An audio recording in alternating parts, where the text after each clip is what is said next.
this better? Okay, we're working.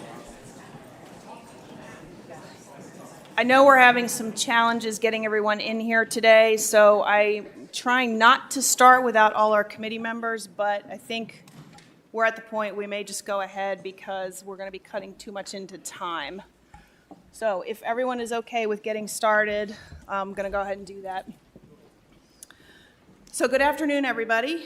We're going to call this meeting of the Funding Review Advisory Committee to order today. I do want to thank all of you for being here and getting through the weather and the traffic and the parking to be here. I do appreciate everyone, and that includes all the folks representing the arts sector today. And thank you to everyone who I can't see, but who's here to support, and I appreciate you being here. There you go.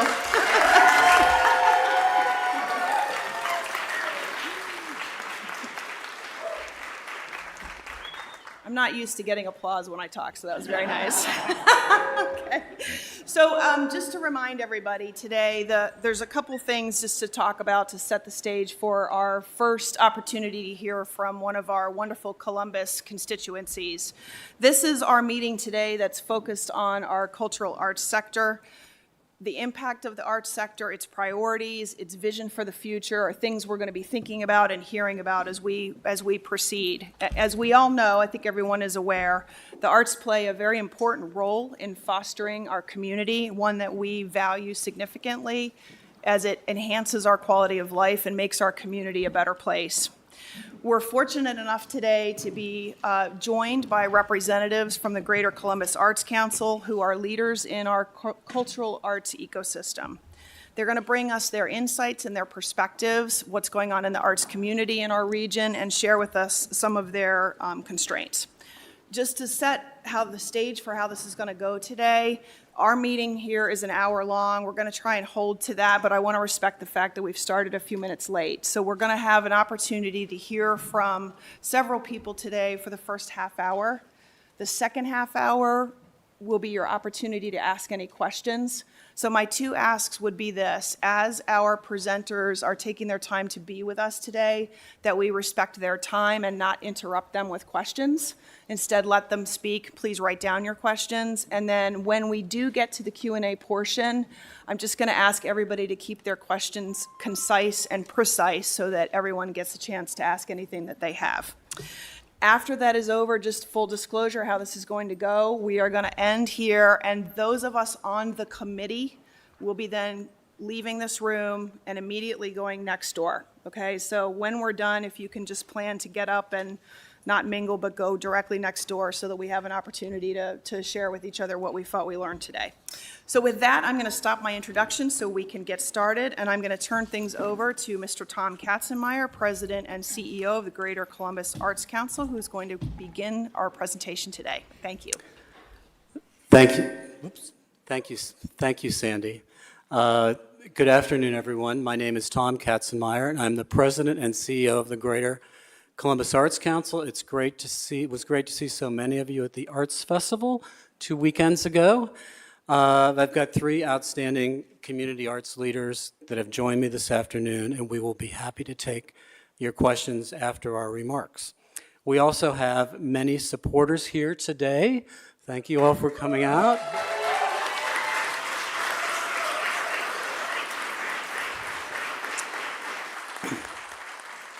I appreciate all of you.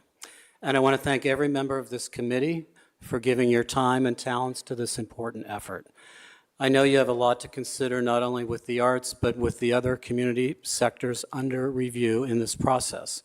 As you can see on this slide, GCAC has been proud to support our tourism sector and the events and conventions they bring to town, donating our financial resources, our time, and connecting them with our artists and creators, such as we did with ASAE, PCMA, the NHL All-Star Game, and the U.S.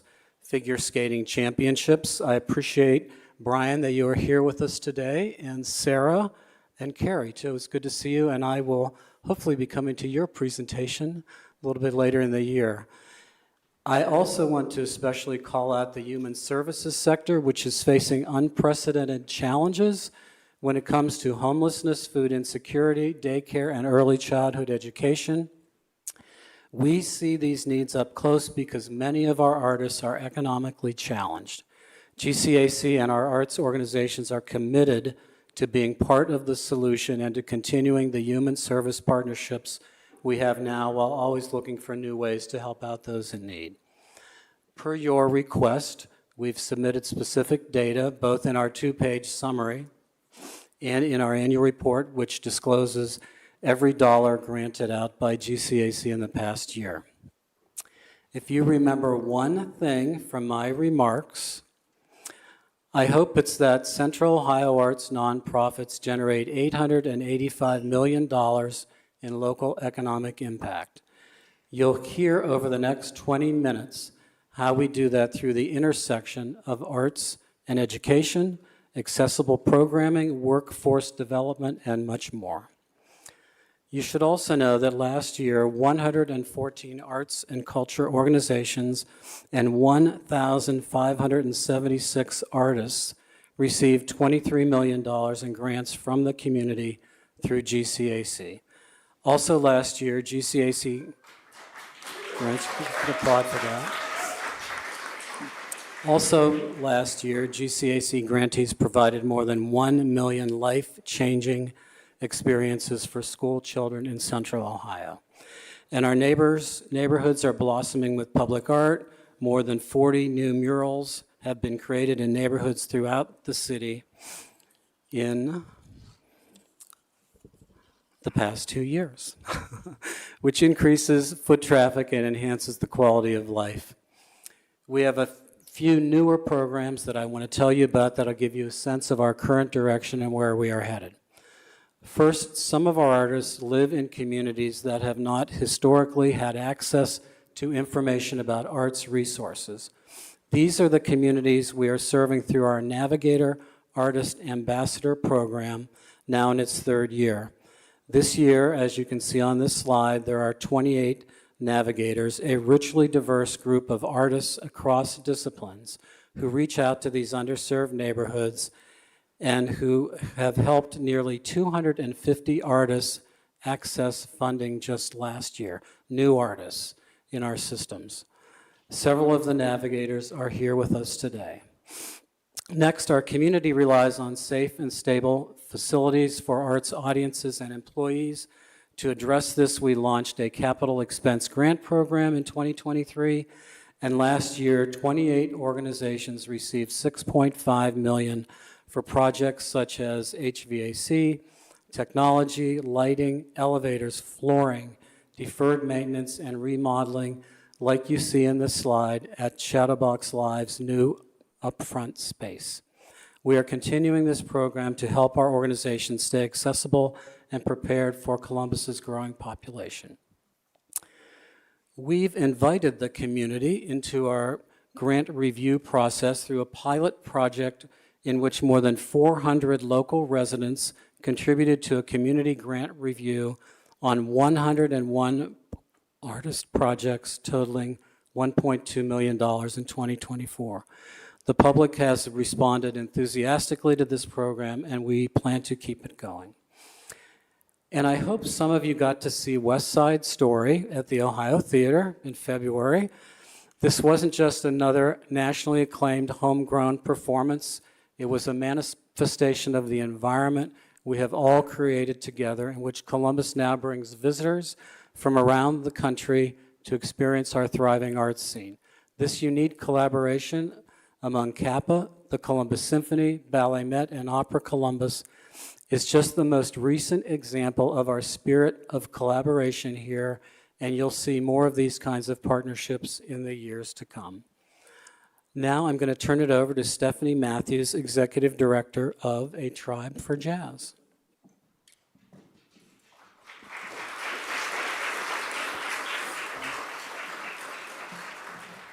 Thank you, Tom. Good afternoon. I would like to direct everyone's attention to the screens as I share about the transformative power of music. Music speaks to our shared humanity. It allows us freedom of expression. It gives voice to resilience. It's the song of justice. It etches our most cherished national memories and creates the soundtrack of our lives. And it also accents moments that become universal. And through music, we can be united, ignited, transformed, healed. And within the countless genres of music, there is jazz. A uniquely American art form born out of Black resilience, it is filled with style and textures, and it has always been more than music.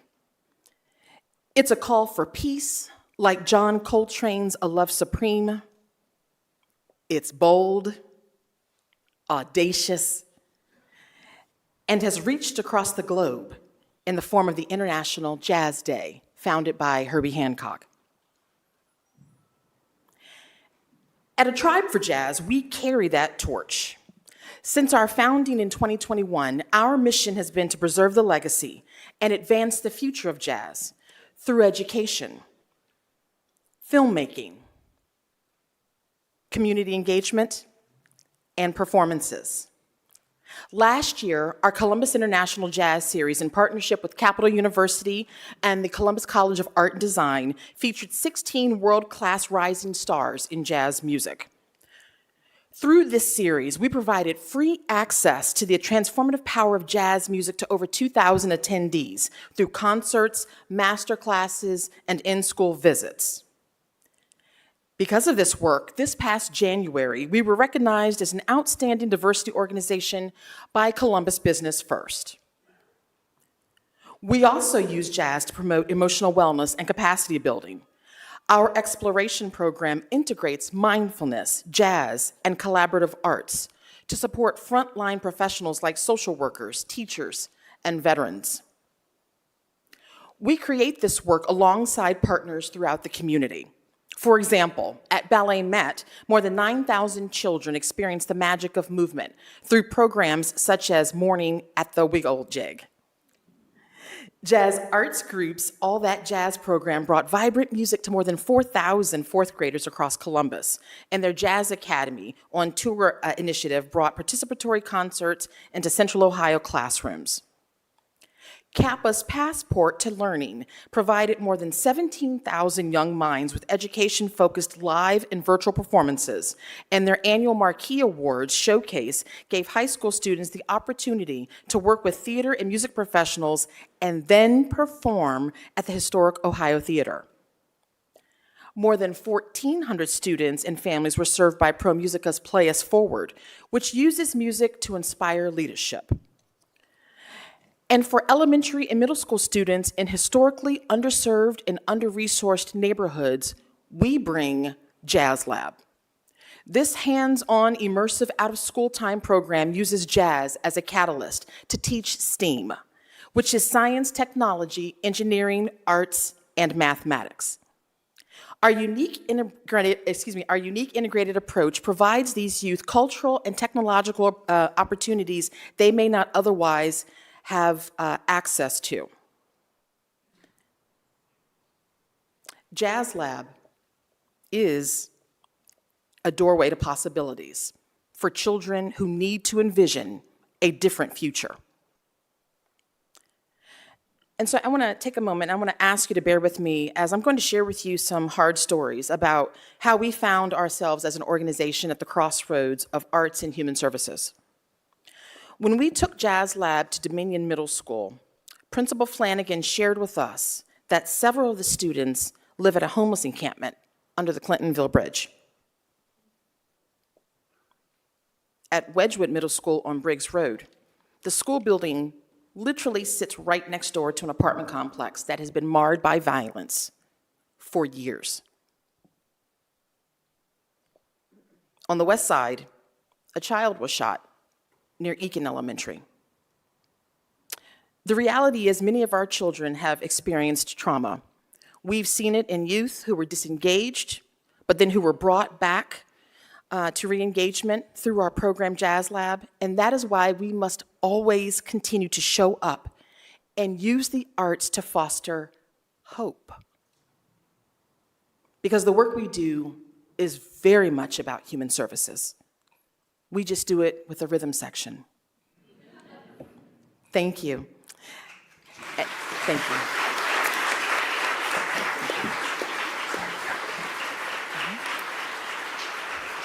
And now it's my pleasure to turn the microphone over to Dr. Frederick Bertley, President and CEO of COSI and CEO of the National Veterans Memorial and Museum. Thank you so much, Ms. Matthews. First of all, to echo my colleagues, I really want to thank this committee for doing this work.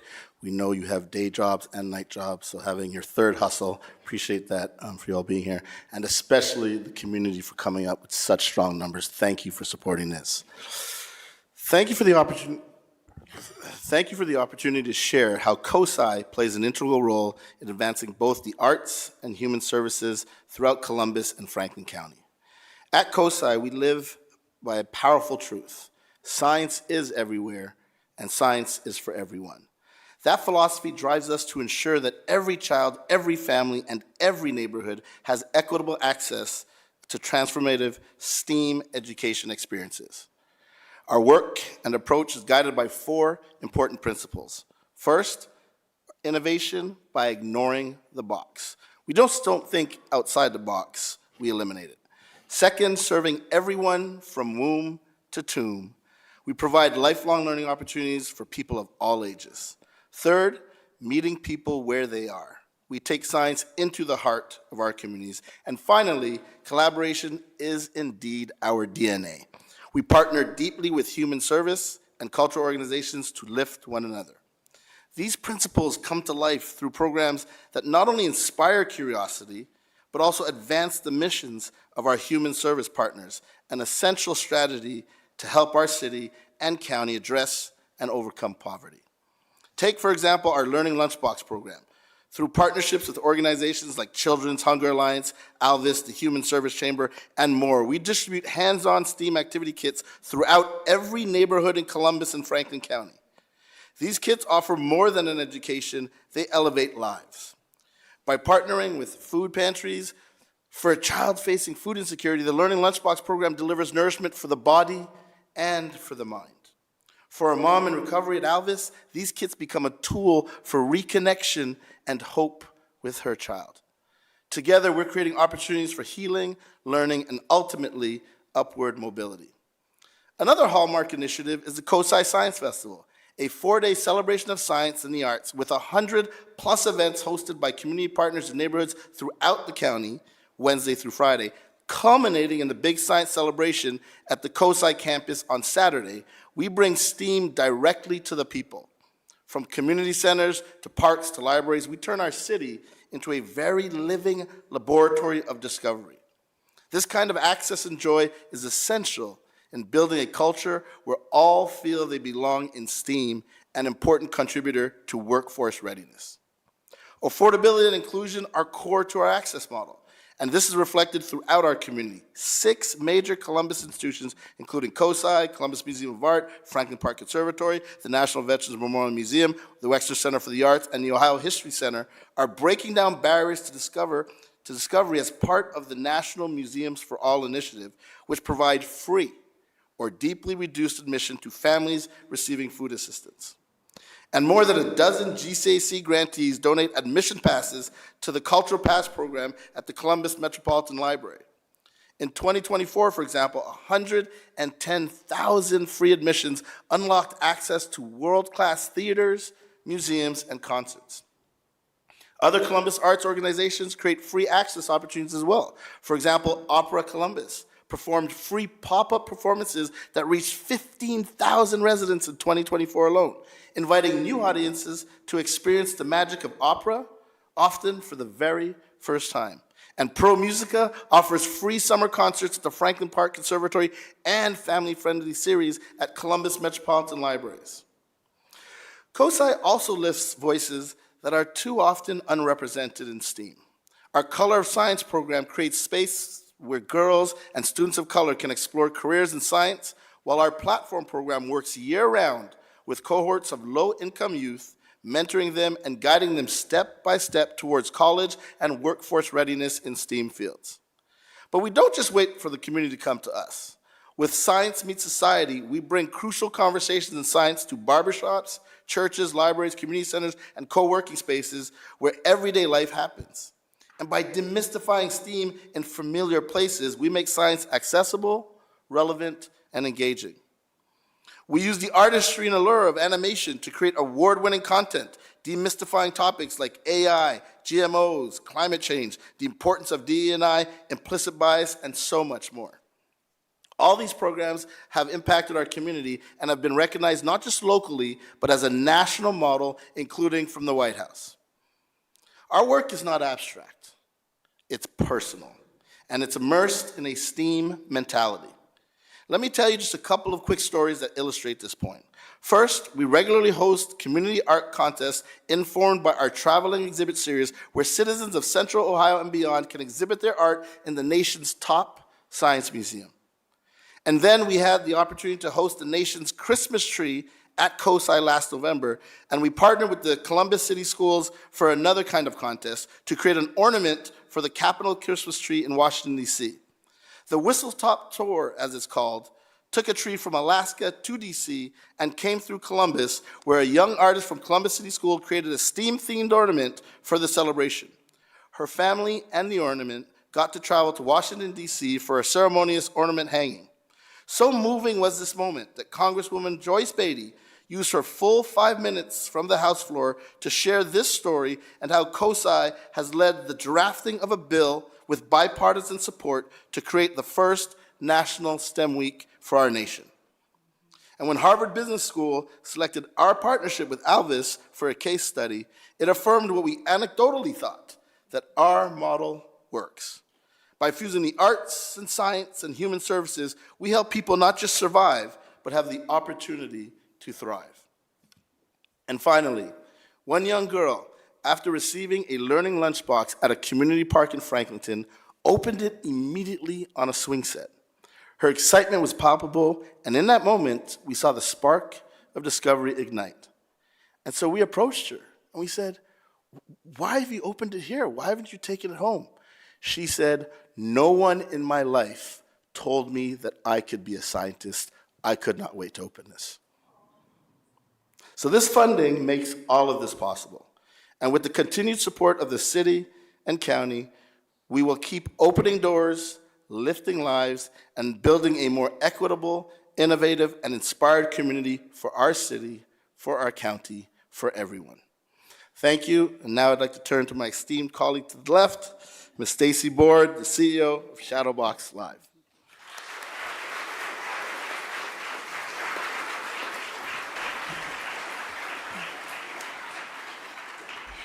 And thank you, Frederick, for your incredible contribution to our community, and to the Funding Review Advisory Committee for the opportunity to speak today. Shadowbox Live is the nation's largest resident theater ensemble, and I am here to share the role workforce development has in the arts. I myself am a testament to the power of this, as I have no formal training other than to say I can sing and dance. Since I helped found Shadowbox Live 37 years ago as a college student, I have held almost every title in this organization. Through sheer will and grit, I have applied the discipline of my artistic practices to the business of our organization by strategically applying creativity and engaging my curiosity. And the same is true for my colleagues at Shadowbox. We have all developed skills as administrators, artists, and technicians that were from on-the-job training. In fact, our brand of entertainment is born from it. Whether it is mastering the art form of sketch comedy, writing and producing original musicals, or creating powerful meta-media productions, our passions and interests have guided us in areas where we have no formal training. We call Shadowbox Live artists meta-performers because of the many roles we play on and off stage. Of our 45-plus member ensemble, 25% of our professional artists are a result of our workforce development programs. And now, these former students have the passion and drive to help create these same opportunities that they received to today's youth in Columbus. For example, Nick, a former Eastmore Academy student who 15 years ago was our first performance intern, now assists numerous theaters within the community as a stage manager and choreographer. Another student garnered a $100,000 scholarship to Otterbein for music business with no other training or lessons than the on-the-job training she received at Shadowbox Live. The critical point: not all students are meant for college. Not all students learn in that environment, and frankly, most can't afford it. At Shadowbox Live, we hire our artists for their artistic abilities, and then we train them to prepare food in the kitchen, wait tables, work in the financial department, market productions, administer community programming, interact with donors, and more. These skills are all transferable and serve them in any field they choose to ultimately pursue. In fact, some discover their true passion is the administrative work and now hold positions in our community as a brand events director, kitchen manager, marketing specialist, theater administrator, and more. A former student, now environmental lawyer, told me, Shadowbox Live was a formative experience that gave me confidence during high-wire moments of singing and speaking, which has carried me through the years. By equipping participants with both technical and soft skills, workforce development bridges the gap between passion and profession. Shadowbox has developed workforce programs that train students in the performing and production arts, schools them in arts administration, and teaches them what it takes to operate a professional theater. Since last year, our students have earned hours of work-based learning credit that is applied directly to the Ohio Means Job Seal to satisfy their graduation requirements. When asked, "What's your takeaway from this program?" our students told us, "I need to make confident mistakes. I get out what I put in. The attitude I have going in determines the outcome. As long as I am confident I am doing everything I can to propel forward, I have no reason to worry about where I am in my process." And my fellow colleagues in the arts are doing equally impactful work, whether it's real-world theater performance experience with Edward Carnigan's internship program at the Short North Stage, Christy Farnbaugh and Lena Hoffman's paid summer internships at the Contemporary Theater of Ohio that offer Central Ohio high school students the opportunity to work as paid theater artists, serving more than 4,500 high school students with Amy Handra's professional development programs at Kappa, Susan Bradford's Expand Your Horizons Incubator and Pad-Eye programs at the Lincoln Theater, which have graduated more than 150 artists since 2014, and Julia Newlands-Murat's sessions on financial literacy, resume building, and career advancement at Opera Columbus. We all understand that a robust arts workforce contributes significantly to local economies, attracting tourism, stimulating small businesses, and creating jobs. I have not only have witnessed, I have lived the transformative power of workforce development initiatives in the arts. In fact, that's why Columbus is home to the nation's largest resident theater ensemble. Thank you for your time and consideration. I'd like to now turn it back over to Tom Katzenmeier.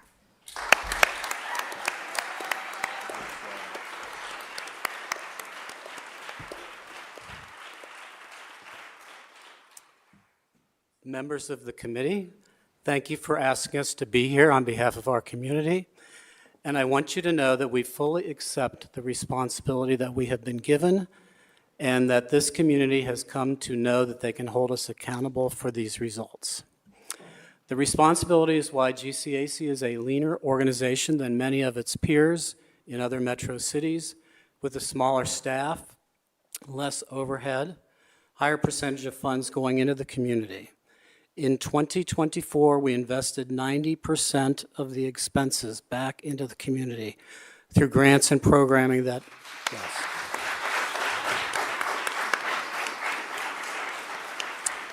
That grants and programming that directly support mission-related activities.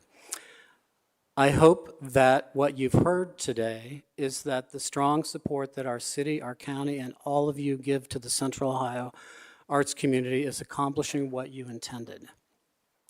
Yes, Columbus and Franklin County artists and organizations are producing excellent programming across disciplines. But when you invest in the arts, you're also investing in education, access, and workforce development. We're proud of this work. Thank you. We're pleased to take your questions.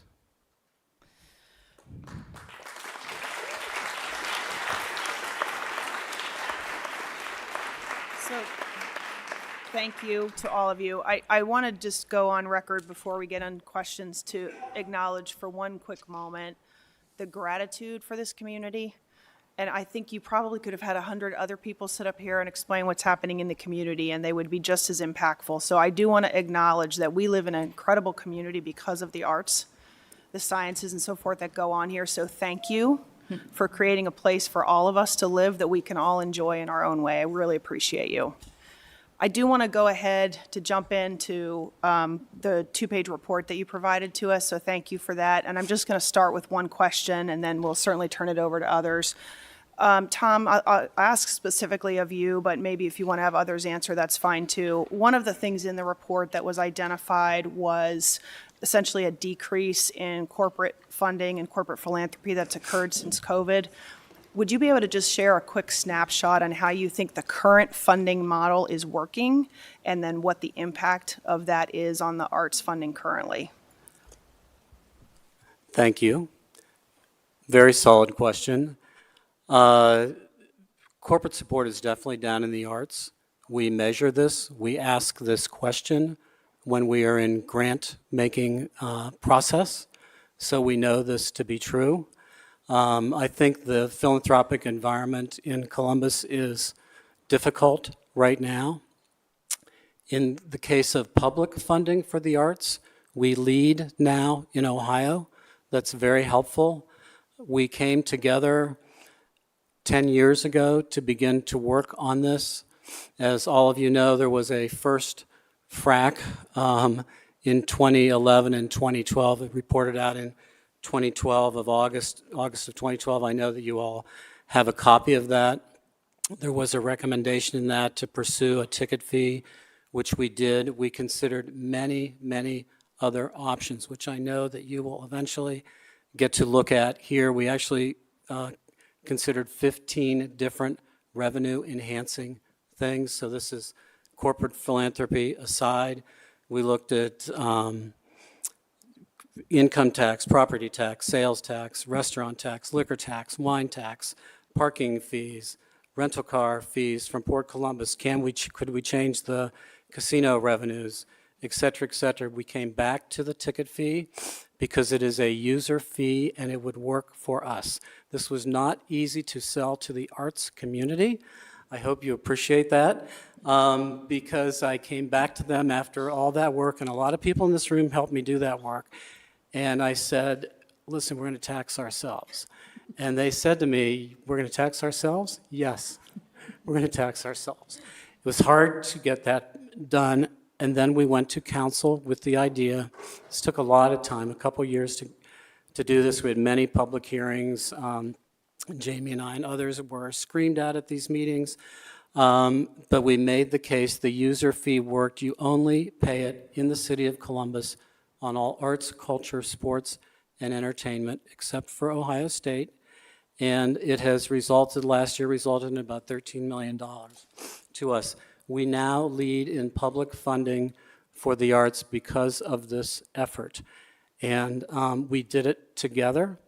And you've heard the stories here, what a difference it has made. When we started this process, our budget was under $6 million. This year, it's going to approach $30 million because of that work. So I think it works. It works because we came together to do this. It was the right thing for our sector, combined with money from the county and money from the bed tax. The money from the county is significant because it got us through COVID. During COVID, when the bed tax went away and the ticket fee money went away, Frederick had to close, I think, for 15 months. There was no revenue collected from COSI during that period. The county funding got us through. So what works here, and I know that this is obvious to all of you, is to have multiple revenue streams. That is the key to the sustainability of the arts now. We also need that corporate piece, but the public funding has made the difference. There others would like to speak?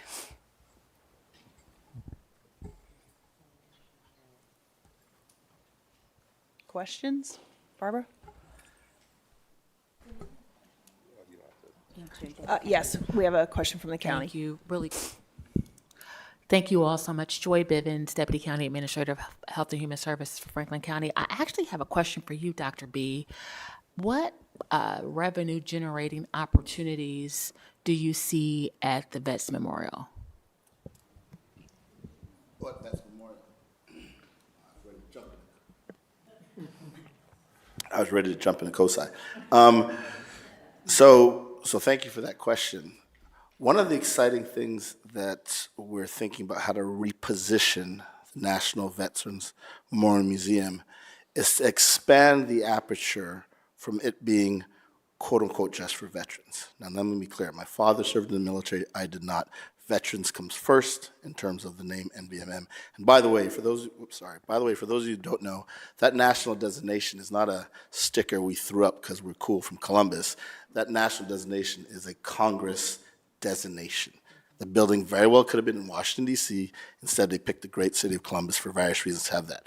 All right, so opening the aperture, we begin with honoring veterans, right, and elevating their stories. But the bigger opening is using that building, using that concept as a beacon for the importance of service for this great nation, right? So you can serve, of course, in the military, but there's many people who can serve this great country without ever going into the military. You can serve as you all are serving on this committee. You can serve in a food pantry. You can serve in the political sector, et cetera. So when we broaden that with our strategic plan and vision, leveraging that as a great educational tool for K through 12, for the 50-plus undergraduate institutions in about a 100-mile radius, for broader society to say, hey, you want to learn about what service means? Well, here's a program that delivers that. And so what we're looking at now is how do we partner with institutions, with corporations, with other funding opportunities to bring in earned revenue to support this as a really great platform to teach one of the great pillars of society is how we serve your community and beyond. So that's just one of them. Then there are a whole bunch of other ones, from leveraging, working with veteran-based organizations that have products where they're going to be thrilled to partner with us as a national institution to sell their products, distribute their products, and giving a shared fee for that service. And there's a whole list. Happy to say we are rolling out a strategic plan in about a month, and you all can read details. Many of you in this room have actually looked at some of the concepts, so thank you for that. But yes, we are, and as we talked about yesterday, for all of us and all of you in the room, when we talk about looking for support, we all view what we do as a value add. And we all look to how do we generate revenue, how do we bring in dollars, almost like a for-profit model, while we get, of course, philanthropic support. So we do bring value that can be monetized, and that's important for all of our institutions. Thank you. Very good. Good afternoon. Barbara Benham with Huntington. Thank you all for being here and taking us on a journey, in particular the connective tissue you provided around obviously your cultural impact, but the economic impact and the social services impact, which is certainly purview of this committee's discussion. Tom, you talked about your funding mix. Could you add a little color on the federal cultural funding that's being reduced? And in the sense of, are you viewing that the funding mix that is in your report, GCAC would ultimately have plans to help supplement that, or is that going directly to the artists? Could you just give some context on that, please? Thank you, Barbara. There's no help coming from the federal government. Period, end of discussion. We had 3 arts organizations that, after they had received grants from the NEA, they were canceled. The Harmony Project, the Contemporary Theater Company, and Ballet Met. Yes, how could I forget Ballet Met? So that's where we are. If you want to apply for NEA money, you have to do it under the new Trump administration guidelines.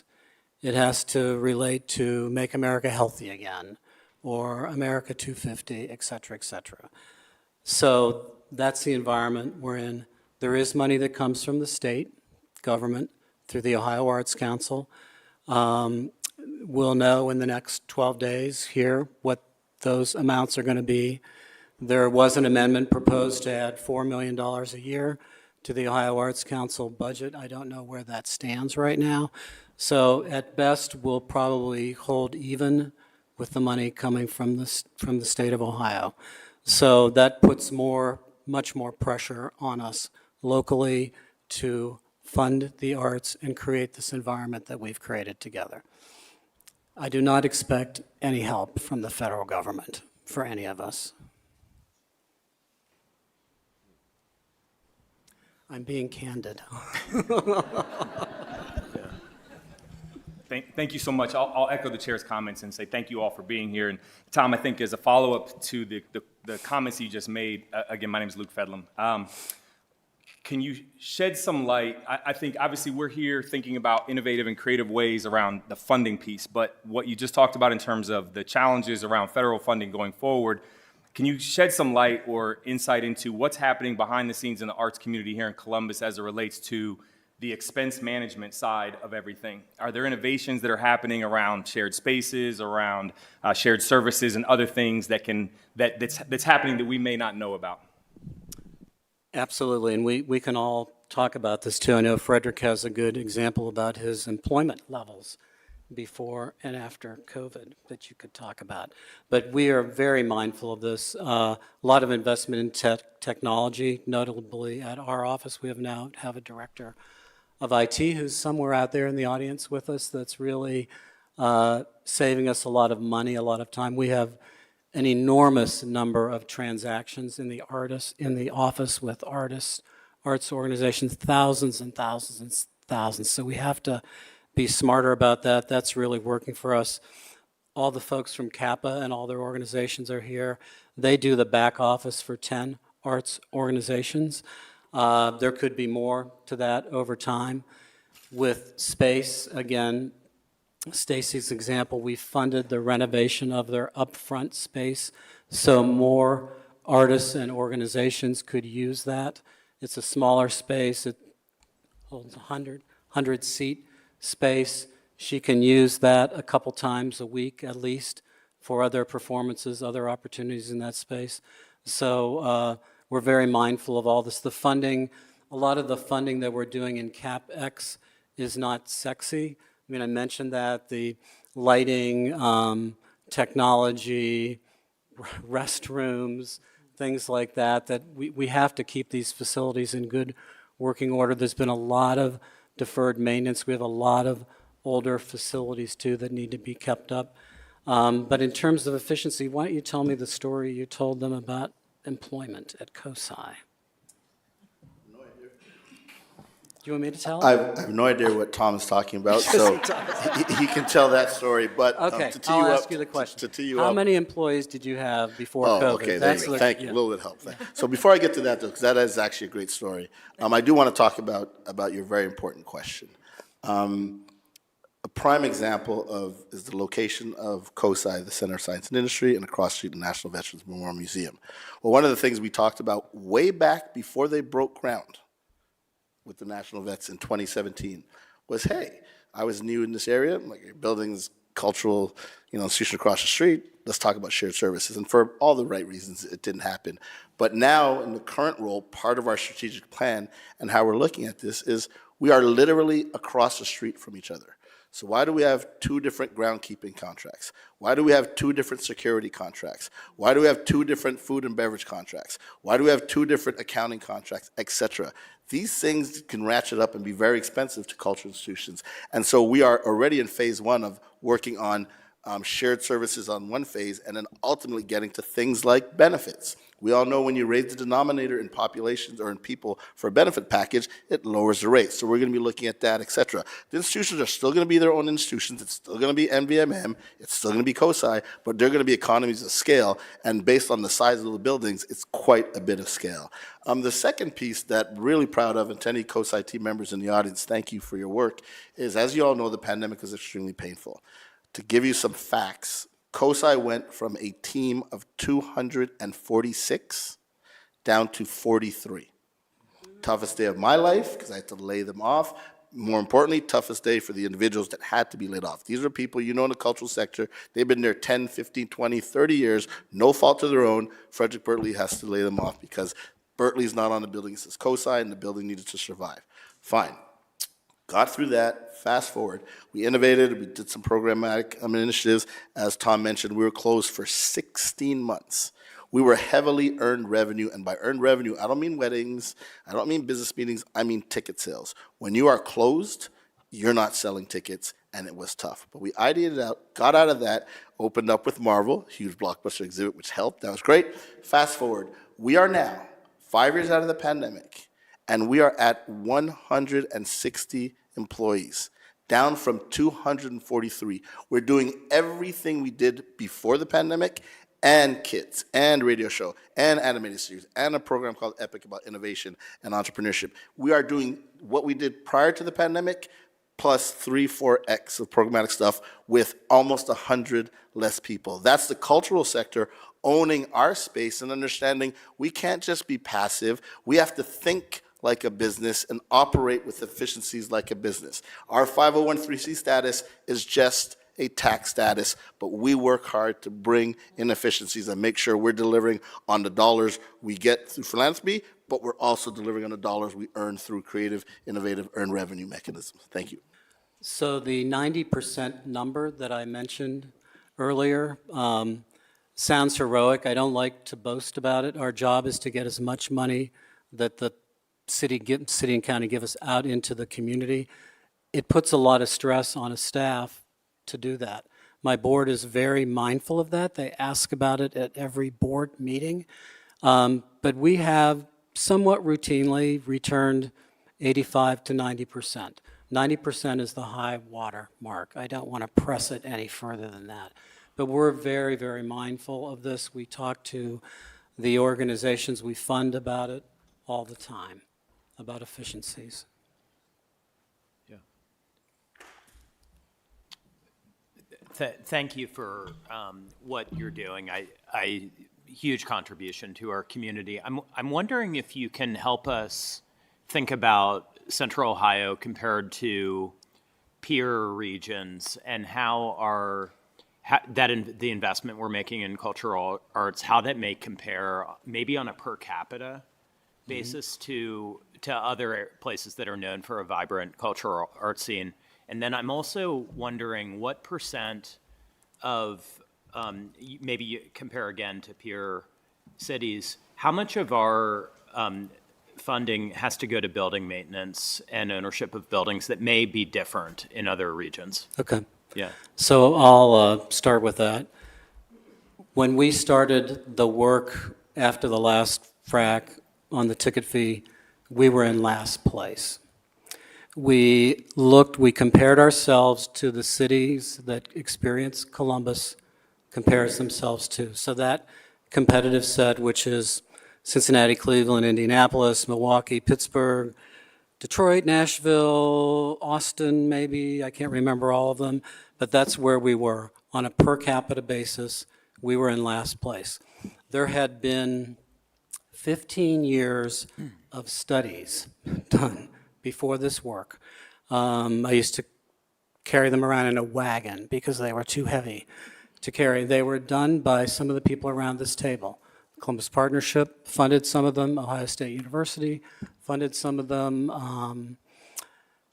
The Columbus Foundation funded some of them. They all told us the same thing. We didn't need to study this anymore. We knew we were in last place. When you add the new public money to this over the last 5, 6 years here, we're basically leading in the state of Ohio on a per capita basis and probably on a raw dollar basis. Cleveland just renewed their cigarette tax and increased it, and it now covers vaping supplies too. It's possible they will pass us again, but that is a tax that will go down, which is what happened to them before, 10, 15 years ago, when they started funding the arts with the cigarette tax. Smoking goes down when you tax it. That's How about also looking outside of Ohio, though, Tom? outside of Yeah. Ohio.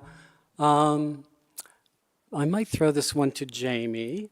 We just did a lot of work for our public art plan, where we had Lord Resources look at competitive cities on public art spending, and we also just refreshed some work with them on this topic too. So you may have the numbers better in your head.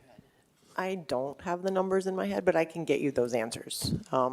We're still behind bigger cities like Chicago and San Francisco and Denver, obviously. But for our peer set, we're doing very, very well. And I'll make sure that I send Marshall that information so that you guys have those answers. Yeah, your view on that and who those peer cities are outside of Ohio, I think would be really helpful.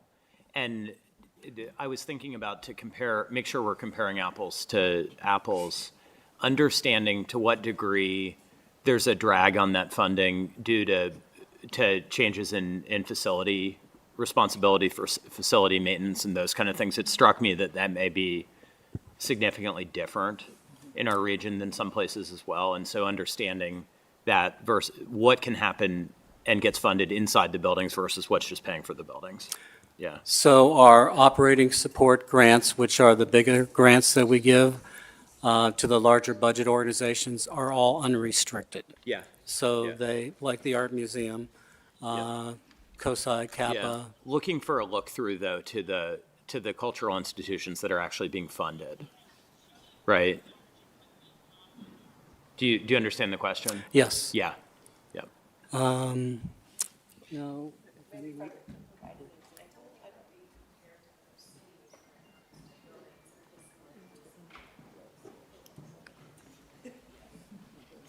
Okay, we can take this one Okay. as a Okay. follow-up. Yeah. Okay. Yeah. Thank you. Question, go ahead, Tom. No, good. Yield to you. One, because I think there's two questions down here, but one, I'll also extend my gratitude to the presentation and information today. And I think specifically one of the things that struck me, which is a comment before I have a question, was just kind of an important reminder in what you shared, that as we have been sitting around this table, sometimes it's easy to fall into a false narrative, binary choices, but it's not arts or human services, arts or economic development. Arts is human services, arts is economic development. I just appreciate the sensitivity and the way you approach that, because I think that caused me to think a little differently as I was hearing you. One of you, Stacy, it might have been you, and I think hit on an important question. As a city, as a county, as a metropolitan region, right, we've had incredible success. And Tom, what you've built in helping strengthen our arts and culture sector has been a big part of that. We're now the 15th largest city in America, the fastest growing large metro in the Midwest, and as somebody pointed out, expected to get a lot larger. And I think all of us in the institutions and work that we're engaged in need to think about how we get ready for that. It both drives it, but it creates consequences that we need to manage. And we talk a lot about in housing and workforce readiness and all those sectors. I'd love to hear probably, Tom, from you, because you would take a broader sector approach, but anybody weighing in, so that we really understand where your mind's at as you're thinking about a region that's going to have another 1 million people in the next 15 years or so. how are you thinking about the investments or the readiness that your sector needs to do and make to be ready for that level of growth in the region, so we can understand how you're thinking about the future, because this is fundamentally about future investment, and that'd be helpful. First of all, to your first comment, we are inextricably linked to the human service sector and the travel and tourism sector, and we value that. We have tremendous partnerships there. We want to help at this table with you on that. So that's the bottom line on that. The future is clearly going to be driven by, first of all, public art, more public art. I see the next 5 to 10 years having an explosion of public art in this city. People want it. We have polled on this, and 90% of the people want more public art. And we're not talking about just downtown. We're talking about all over the city, all over the county, and we're not just talking about murals either. We've done 81 murals now, and so we're going to get to that. But that's going to take funding. We have a plan that we have worked on that the city and the county paid us to do, which we will be coming out with that a little bit later this fall. So you'll see that. There'll probably be some funding recommendations. This is going to take public funding and private sector funding to get that done. And that's how it's done. And we've looked at 22 cities. Matt, to your earlier question, we've looked at 22 cities on how that's done. And so that's a big part of it. We absolutely have to think about facilities. We have older theaters that are very well kept and well maintained by CAPA. I know you've had a chance to be in some of them. They are all about to lap their 100th anniversaries over the next couple years here, which will be cause for great celebration, I think, in this city. We'll look forward to that. But we need newness. CAPA is working on a church project that you're familiar with, I'm sure.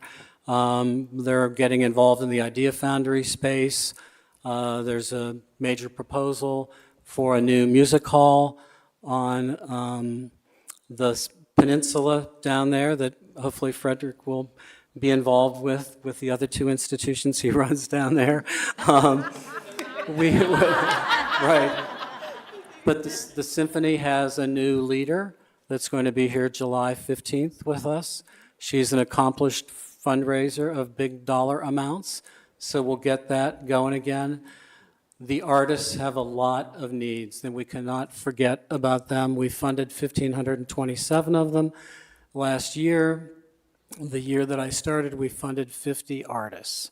We need to keep this going. They have a lot of needs. They have space needs, affordable space needs, and they need everything else like everyone else you care about. They need health care. They need everything. So we have to focus on all that. They're the underpinnings of everything that's happening in the city here, the city and the county here. So those are just a couple ideas. Long range, but there's be a heightened focus later this year on public art, rolling that out, and spaces as CAPA finishes up the fundraising for the church, and we get the music hall project going, et cetera. And I'll be really quick. Just want to say, to see this many people in council chambers and I'm not being protested is really great. But my question, Tom, is thinking about the revenue sources you guys have now, the ticket fee in particular, I think has been a really driving force behind the economic impact that we see. Have you all started to look at what is the tolerance around that fee, meaning from consumer standpoint, is there a tolerance in the community for that to go higher, for instance, as we think about the potential of looking at different revenue sources or adjusting those? That is my one question. And then two, thinking about this regionalism, I believe the ticket fee is just contiguous to Columbus. Has there been thoughts of thinking about our other municipality partners? And I don't know what the opportunities are there, but again, as we continue to think and continue to grow, These issues that we talk about, they don't stop at 270. They don't stop at Columbus's borders. They are regional issues. And when we're talking about these investments that we're making, the region is benefiting from them. So those two questions, please. We're pleased not to be here to protest you today. So the ticket fee, it's an interesting question right now, given what's happening, the chaos in the economy. When we proposed the ticket fee, it was 7%. That was the proposal. Council modified it, and it worked. It has worked for us to 5%. At 7%, and Jamie will remind me about this, people were screaming at us about it. You know, like, we're going to go out of business, or it's going to hurt our results, et cetera, et cetera.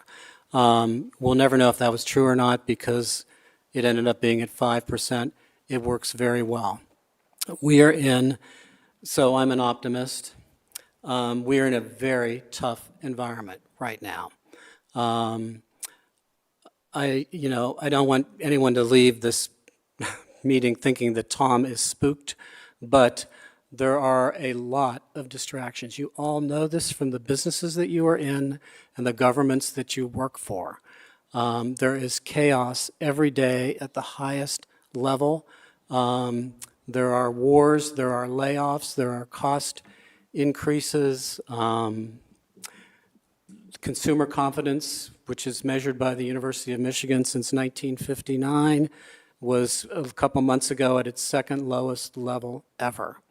So that's the environment. And so the notion of raising the cost of something right now, that would be tough because I think we're more worried right now about actually selling tickets, to be honest with you. We're seeing a little bit of softening in that right now. Again, just to be candid with you about it, we have been through this before. We went through it with COVID. We've been through it with recessions in the past. We will get everybody through it because the success of this and the sustainability of this is to have multiple funding sources: county, city, ticket fee, bed tax, private money, etc. So I would not think that that would be a good idea right now. The other problem with this is we don't know how deep this is going and how long it's going to be for. So that's the question.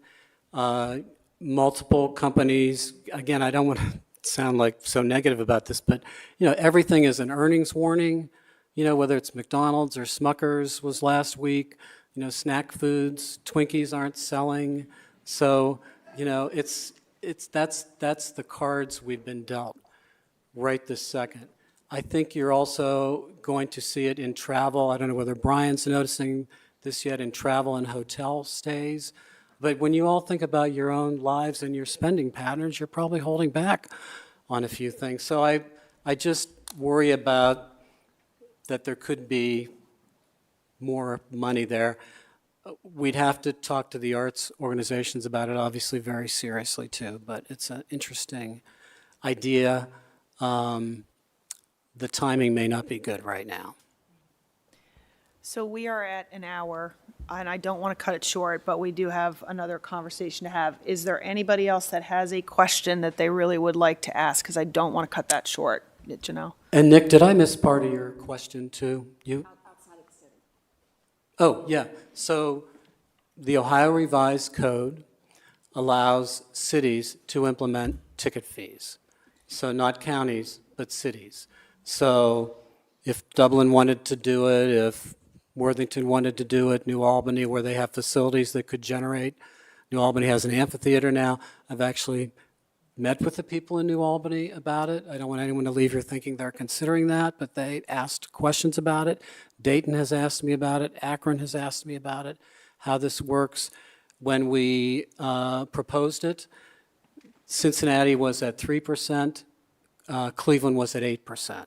And those are still the numbers there. We are the only city in Ohio that designates it for the arts. Everywhere else it goes just into the general revenue funds there.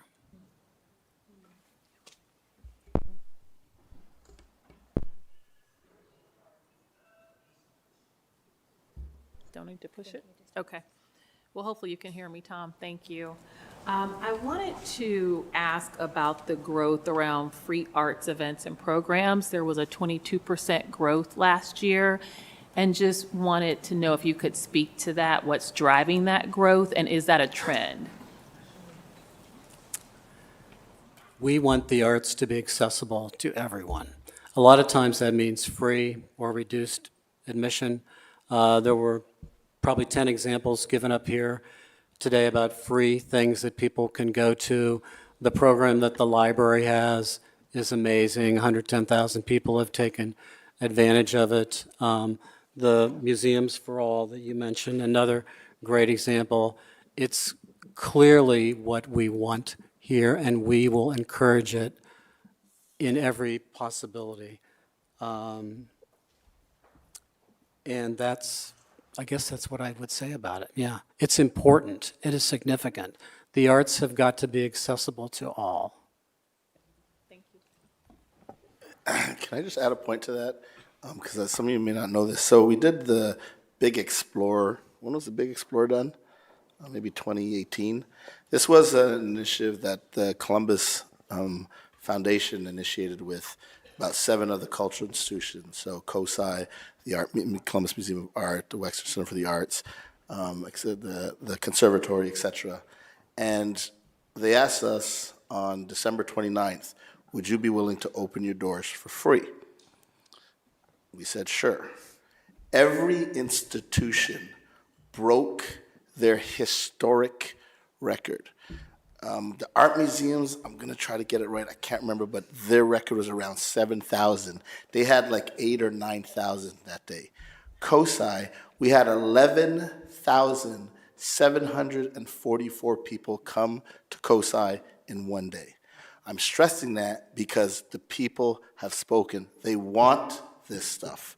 So having free programs is critical because when you offer it, they come out in spades. And even though we have a Museums for All program that could be $1 or $2 or $3, believe it or not, that can be a barrier if it's 3 or 4 or 5 kids you want to bring in. So having the capacity to have free art and cultural programs is part of the important piece to all of this. Thank you. Just one quick question. I wanted to see, so you mentioned, for $22.8 million, you get a return on that investment of about $885 million. So for every 22, 23 bucks we're spending on art, we're getting 885 back in return. That's a pretty significant return on investment. And I was wondering if you could just talk a little bit about what you mean by local economic impact. When I think of that, I think about that's $885 million in the pockets of artists and people that are working in the creative community. And can you just describe that a little bit more? Sure. We just worked with John Stover and Associates, who is the company that the Short North hired to do their economic impact study. So it is direct, indirect, and induced economic impact. So that is not just the directly what the organizations generate, but also what visitors generate and the services that organizations pay for generate within the community. So yes, it does include the artists that are paid. And sorry, this is just it's kind of throwing you off, isn't it? And we have a copy of that study. If you'd be interested in seeing it, we can probably get it to you next week. Okay. Okay, I'm going to thank you again for not only being here, but for everything you all do for this community, and that includes everybody in the audience. There's an incredible amount of talent in this room. I do not have any of it, so I am greatly deeply appreciative of all of you. Thank you for being here. I am going to ask our committee to please gather your things and go next door, and if our audience would allow us to do that, that would be fantastic. Thank you for everything you are doing. Thank you for being here.